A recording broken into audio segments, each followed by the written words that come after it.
nose guns, blister guns, two-top turret guns, weight guns, tail guns, not to mention a 3,000-pound load of bombs.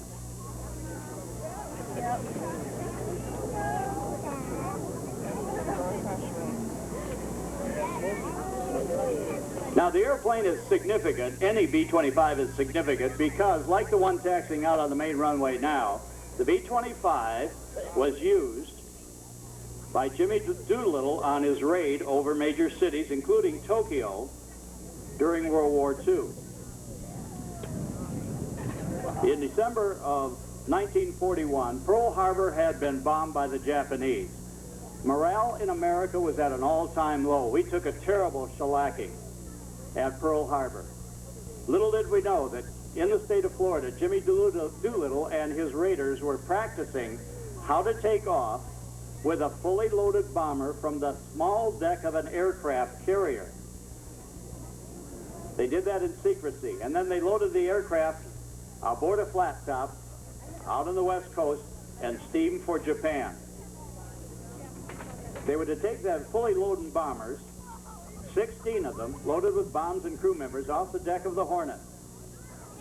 They executed a surprise raid on Tokyo and several other cities, bombing at low level, runs at 1,500 feet. While the damage was minimal, several things happened to change the war.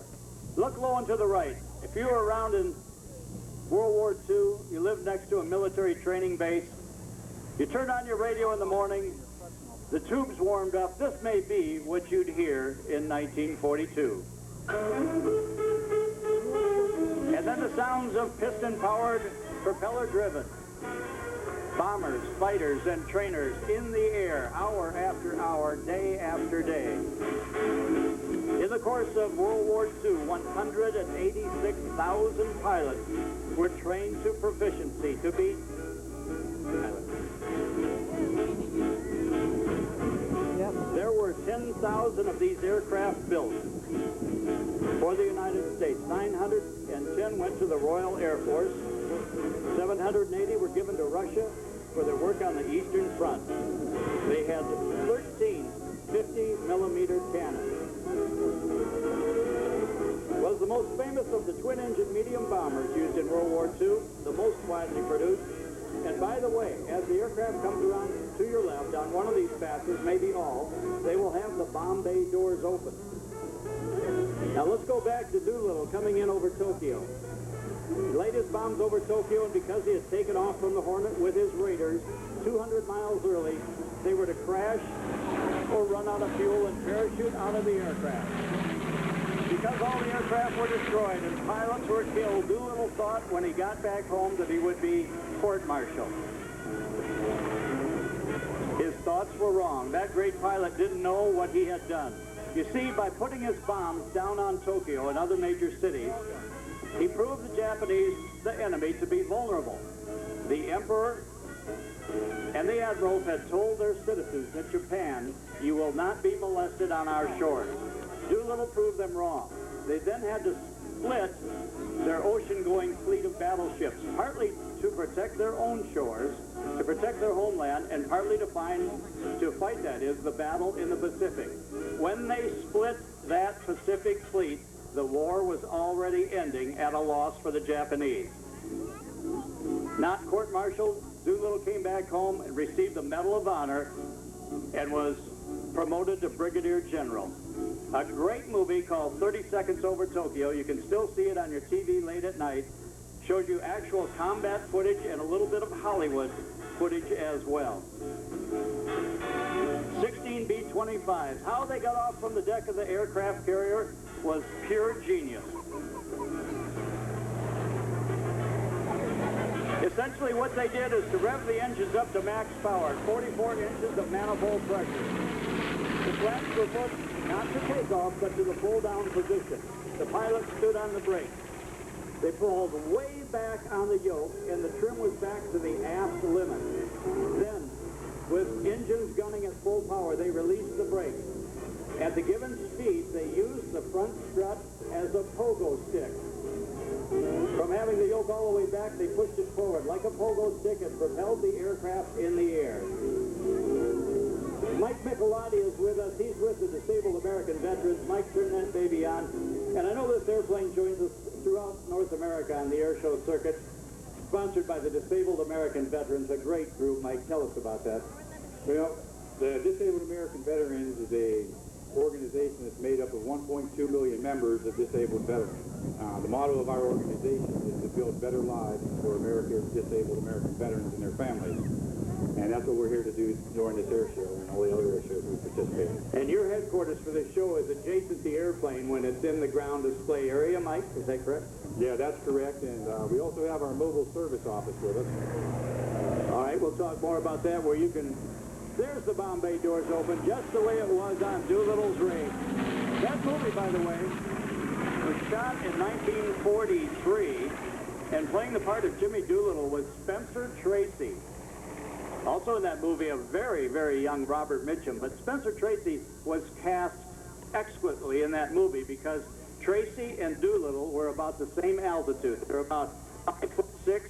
They were both Irish guys, and they both were pretty tough. They had great wide grins and twinkly eyes, but backed into the corner. Either one, Spencer Tracy or Jimmy Doolittle, would tell you who was boss in a short time. And as I mentioned, when you watch that movie, you'll see actual footage of 1942 when they took off the deck of the aircraft carrier. One of the pilots put his flaps all the way to the down position and mistakenly put them up again. When he took off, he didn't have the lift he needed. His ship went down below the deck of the aircraft carrier. It looked as though he was going to ditch at sea. And then, like Mother Nature, up came a wave from the ocean and more or less just patted that B-25 on the belly and said, get back up in the air. You got a mission to do. And that pilot and his crew were saved. 80 men left, 72 returned. Many were held as prisoners. Many were injured. But because a Japanese fishing trawler had viewed the carrier 200 miles further out to sea than they were going to launch, that's the reason they ran out of fuel. It was a near suicide mission. And said, if you don't want to go, you can tell me. Each and every record said, Jimmy, we're with you. We're going to go. Mike, more about the DAV. Tell us about that mobile locator and tell us where you are so that we can visit there today and tomorrow. Yes, that's correct. Today and tomorrow, off to our right is we're back by the Blue Angel. We have our mobile service office with us. So if there's any veterans out in the crowd or any family members of veterans, they've got questions about benefits, they can stop by. Our mobile service office is equipped to actually file claims while we're there. And I know, too, Mike, that there are still some people who were around back in World War II who actually fought or had relatives that fought in these battles, either on the ground or in the air. And if you've got a situation, if you think there was a B-25 crew member that has a relative here, you have a way of checking that out? The answer is yes. Yeah. Okay. All right. I read that. All right, look over your left shoulder again. Get your eyes and your cameras ready. Over your left shoulder. By the way, this bomber, at the beginning of World War II, was faster in a dive than many of the fighters that were in our current military inventory. They had a blistering amount of firepower, and after dropping their bombs at normal bomb level, they would become ground attack aircraft on the way home, eliminating fuel dumps and trains and even assaulting ships. So much so, with so much firepower they had on board, that it was reported when a B-25 picked out the enemy's vessel out at sea, the crew members, the soldiers on board or the Marines on board of the enemy would actually jump off the ship because they had seen what a B-25 in a ground attack mode or a sea attack mode could do to a ship. They would take their chances with the sharks rather than staying aboard the ship. The book and the movie came out. By the way, the book, 30 Seconds Over Tokyo, came out right after the raid, and then the movie came out a year later. I think you can rent it. I think you could rent that movie, but watch your TV guide and listings like that. It is a great movie, just fantastic, and Hollywood played it real close to the actual facts of how that was accomplished. We got a chance to have Jimmy Doolittle at one of our Airshow winter conventions. Okay, over your right shoulder, another photo pass, it looks like. Okay, 2 more passes, thanks. Dan McLaren from Toronto is the sound engineer, providing great air show sound around North America. Mach 1 Sound, a member of the Society of Honorary Snowbirds.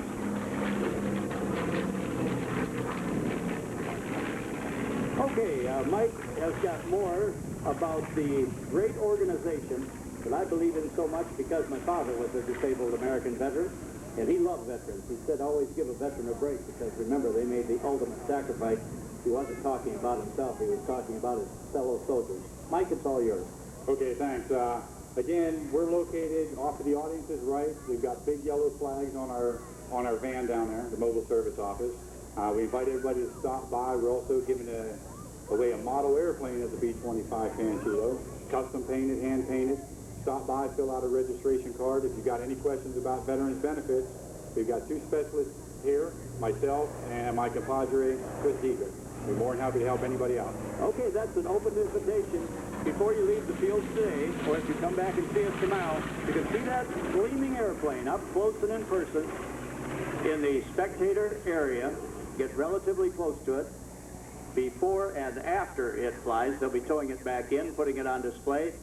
Make sure you get up there, learn all you can about disabled American veterans in the past and now. A very important operation. The one that we should never forget. Mike, thanks for coming up. We love the DAV. We love the disabled American veterans. We love what you're doing for them. This airplane in the air helps remind the crowd that there are people out there that made the ultimate sacrifice for the United States of America. Many of them still alive, and many of them great citizens. All right, well, thank you for having us, and God bless America. Oh, God bless America. How about a big round of applause for Panchito and the fellows and ladies of the disabled American veterans.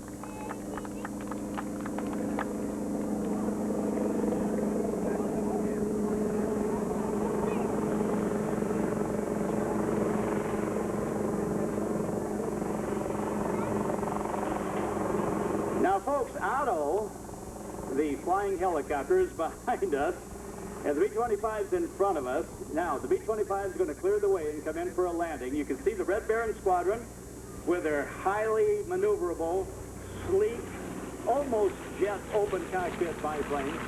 They're getting ready to go out and fly their multiple award-winning performance for you. But that helicopter that's behind us is going to come by. I know that we're going to be doing this show in Gainesville for a long time. You know why? Because of the people I met here, because of the veterans, because of the sponsors who put their money and their material and their machinery where their mouth is. And I can tell by you spectators, this is going to be a family event that we're going to do a long time. And I can tell you, when we do this in the future, you people who are spectators, we're going to need you as volunteers. So you might think about it. Roger Bias and Otto are going to be taking our pictures out in front of the crowd. So make sure your hat's on right, you know, get your good side. You might want to take your shades off a little bit later.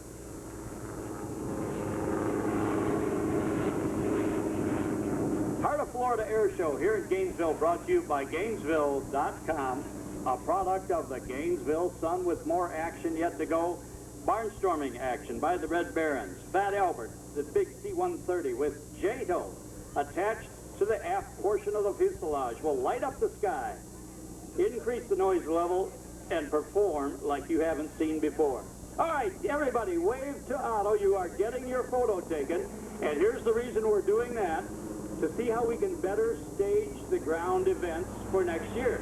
That includes parking, spectator area, concessions,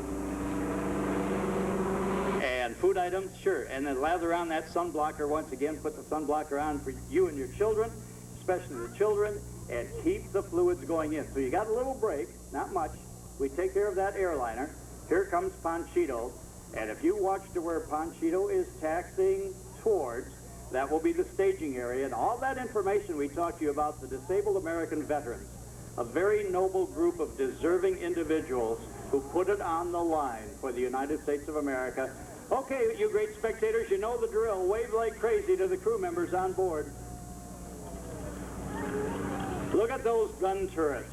Look at how many places they were able to shoot that awesome cannon fire. It made it a blistering attack aircraft, not just a bomber.